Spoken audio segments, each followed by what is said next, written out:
All right, we're going to do another video responding to Scott and his question. This is E from MarketWizards.com and eMiniWizard.com. First day of April 2019. And reminding traders to use risk capital you can afford to lose. Okay, so we're looking back at a monthly chart, last month's chart. We had suggested at the time, be very careful about overstaying this 92.88 zone. And we said 96.25 was the middle. Consider that as an important support. And we noted how the rotations had been started to go higher and higher. And then on Friday, we get the breakout at the end of the day, right? Takes out that 32 to 35 area, right? 35 was that high. And then we get the squeeze overnight. And basically, we're challenging that 66 high. That's what this has been all about right now. So the question has been asked, isn't the resistance box this top box? Because this is the way that we had it set. So to answer Scott's question, yes, this is the resistance box.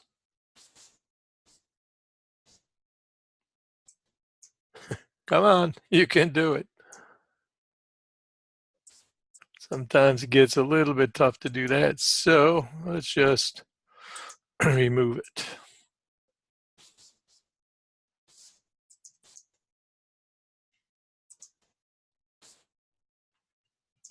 And so, yes, to answer your question directly, of course, this is our resistance box. However,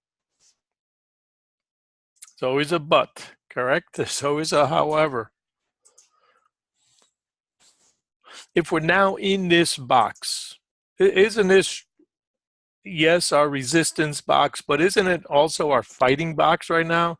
Because we've abandoned this box back here, this yellow box.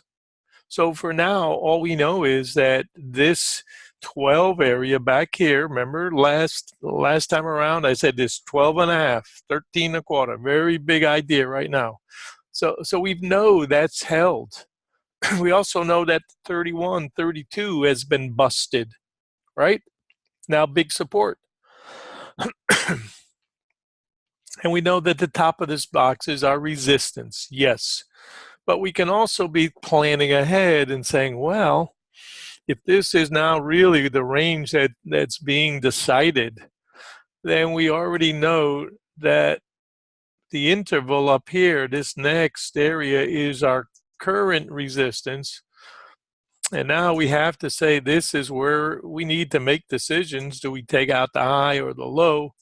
And if we do, then we already know what's the next support box.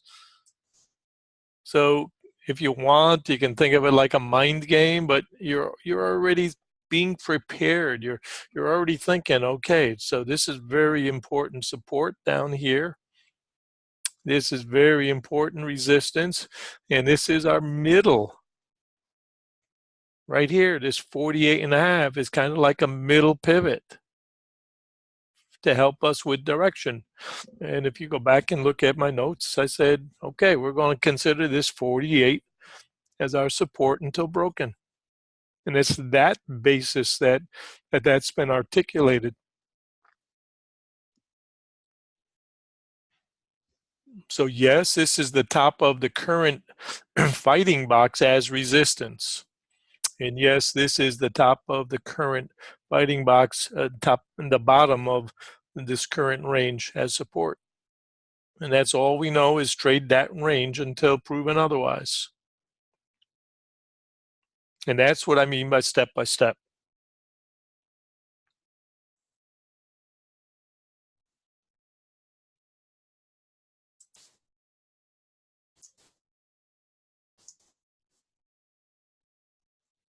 It's just common sense. So that's the range for now. It's our fighting box. And if we take this out, then that next range is already in place. We already know where it is. And if we take out the bottom, we already know where the next big support is.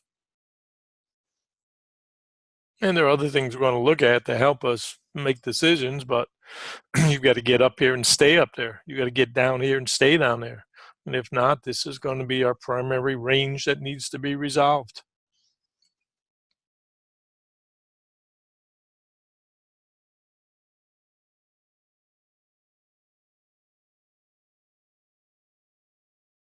And the use of overnight leverage, gap up and squeeze to lever this thing up. They've done that a lot. And this is beginning of the month bias, and it's okay, make everybody chase. And we will get one good day of selling, probably. You buy into it, and then all of a sudden, bang, gotcha. And then it'll start over again. Whack-a-mole style. Okay, Scott. And I like the graphic to help show us why, you know. So we're just already, yes, definitely top is resistance still broken, but we're already anticipating that if it gets broken, then we know, okay, that's our next resistance. And today we've got a squeeze. We've got a little, you know, megaphone pattern here. You can see that. And until the shorts undo that 52, that's supportive. And I'm not recommending you think big in either direction. As I said earlier, you could probably play either way with reasonable expectations of get, you know, risk two, make two. You know, these are 5-minute bars. You get a 5-minute push, squeeze type bar, comes right back. We still haven't taken out the low of that bar. Look at the size of these bars. Everything's inside. Not an easy day. And some days are easier than others. Some days the patterns are easier to read. Your expectations are different. And these are typically avoid trouble days, where you just have to reduce your expectations in either direction.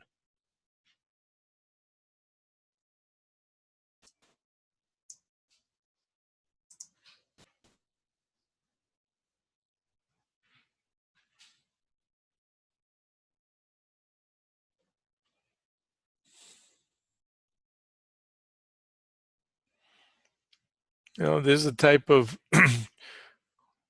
flatlined trade that you can see how when we first start out, you're looking at this idea, this 59 a quarter, got to be significant. We talked about at the time that was the demon area. And if you squeeze above it and then you cannot come back under and get under, then the squeeze is still on. You've got to get back under and penetrate that and abandon this territory. That's not been done. You can tell. Get a little profit taken quickly, but it's not like this is wholesale selling. Got you guys, and now we're crashing down here. This is Charlie getting excited and saying, okay, now we can short, and now getting squeezed again. Days like today are very, very hard because you want to, you know, get the week started with, you know, a nice swing of 20 points, but they already did that overnight.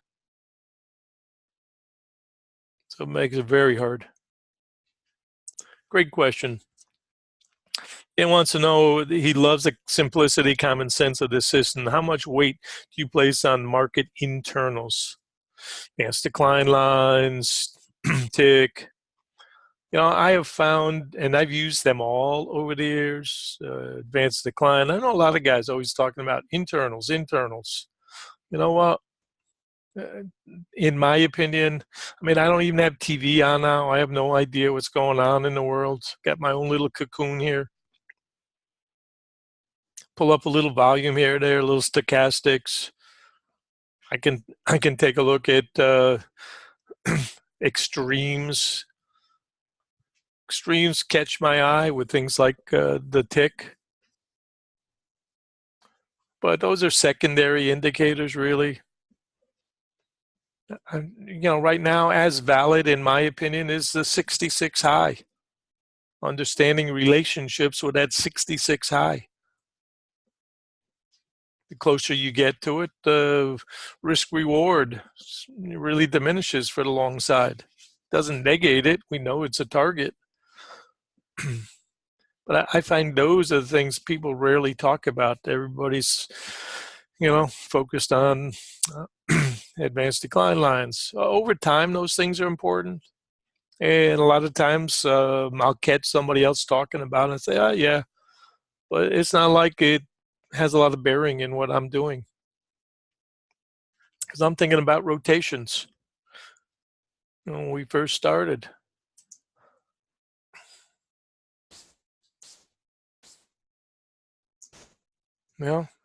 Right here, I'm pointing to that specific bar, saying that's my support aggressively. This is where I think if you're buying here, you got about a 2-point risk if it works. So those things are the things I look at. They're much more meaningful because they're related to things like stop losses and risk and reward. So in terms of internals, it's the beginning of the month. That's much more important to me in terms of a bias. This big, long stop on bar. I said shorts are on the hook. They're going to probably get squeezed. Even though I like the short side to come back, I'm having a hard time thinking we're going to break 52. All right. Those are all things I said this morning. I think we should be buying the pullback despite the fact that we're up here this high in nosebleed territory. Just seems like they want to squeeze. And then those things you're talking about will even out over time. But as a day trader, you're just trying to get from first base to second base. Yeah, and that's right. It really is an advantage if you trade overnight. But here, as long as you get your head screwed on straight and say, I think we're, morning after trend day, let's see if we can't get to 62 to 65. And then you're just thinking of the metrics. And you realize that it's a diminished expectation for a range. You can't be here all the time. Last night, I'm there with a very, very good friend, one of my best friends in the world. They called and said, "Hey, come on over for dinner." We got there and introduced us to another couple, got chatting, and then there's a strange story, but it's true, absolutely true. And introduced me to this young lady, and we were talking and. Where are you from? And I said, New Haven. I said, oh, I'm back there too. And is that where you met Bob? And I said, yeah. And she said, I used to live over, in Hamden. I said, that's where I'm from. I said, I'd say New Haven because nobody knows where Hamden is. So she said, she gave me her last name. And I said, oh, the only, let's call it X. I said, the only one I know with the last name X was this a guy I used to know, Sammy. She said, that's my father. I said, what? I said, he was left-handed. He used to play softball up at Paradise Park where I grew up. She said, that's right. We used to go there every Sunday. And I said, right, would play ball. Point of the story is, life is so strange with the interconnectedness of all of us. I never saw her before, but the father, he used to be. I said I remember because he was left-handed. The only place you could stick him was out there in right field, or he was over there on first base. And I said he complained one time. I remember because my brother and I were pretty good hitters, and my dad was probably the best. Not everybody there. And he kept saying, "You got to break up the Parmalees. You can't have the three of them on the same team." Seemed like he was always on the other side, I said, I remember your dad very well. Likable guy. I guess he passed away a few years back. But anyways, the point of the story is everything's connected. You can't just look in isolation at one little point and say that's it. It's context. Everything is context. Why is this an idea today that I thought had merit? Well, because I saw a previous double that held. Why is it a better odds trade to go long or probability? Why? Because traders here got trapped and are being squeezed, and it's the first of the month. So the bias is up first of the month, and people are chasing, people wanting too much, but the thrust has been up, and we're following moving averages that are saying it's no fair. You got to break these guys up. This is too strong. Well, you're not going to fight it unless a news event comes out and there's no scheduled news. It's a 4-minute chart. We still haven't had this push. And you want to see a 3-minute chart where we started? Keep an eye. You got to break these guys up. They're too strong. Join the team. Join the team and, take your ride. And if you're wrong, take your stop out. Anyways, we had a great time. We had a steak dinner and had a beer with it, and salad and too much cake for dessert. And so I miss all this. I mean, what are you gonna do? You get back home, and I took one peek. We're all talking. I kind of put my phone out and said, "Oh my God, look where this thing is." And I'm saying, "All right, well, we know where they're going. They're gonna want to try to get to test 66." At least get to 62 and a half. Remember, we said this was our first resistance, and it becomes your resistance target where you got to get above it. I keep saying, let it come to you. If you want that target up there, you got to be willing to buy back here to get there. And you got to take the risk that it's going to take to get there.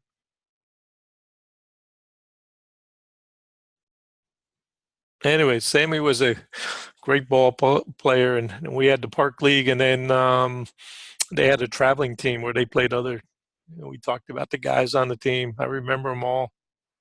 My brother and I used to go and watch every game, and we were like their mascots. We were probably, I don't know, that time, probably about 10 years old. They bought us jackets because they won the league championship, and that's where we developed our love for sports. And that was slow pitch softball. I still have my father's bat sitting right next to me over here. Still have his bat that he used to play with. Gentlemen and ladies, said don't expect a big move today. Expect that it's going to be tedious, perhaps a whack-a-mole squeeze type, and that's what we've had. Don't shoot the messenger.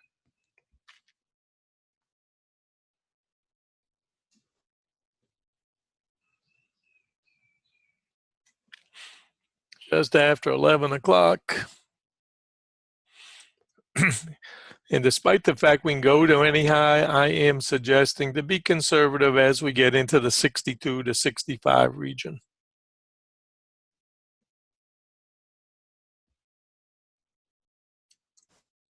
Shorts are against trend.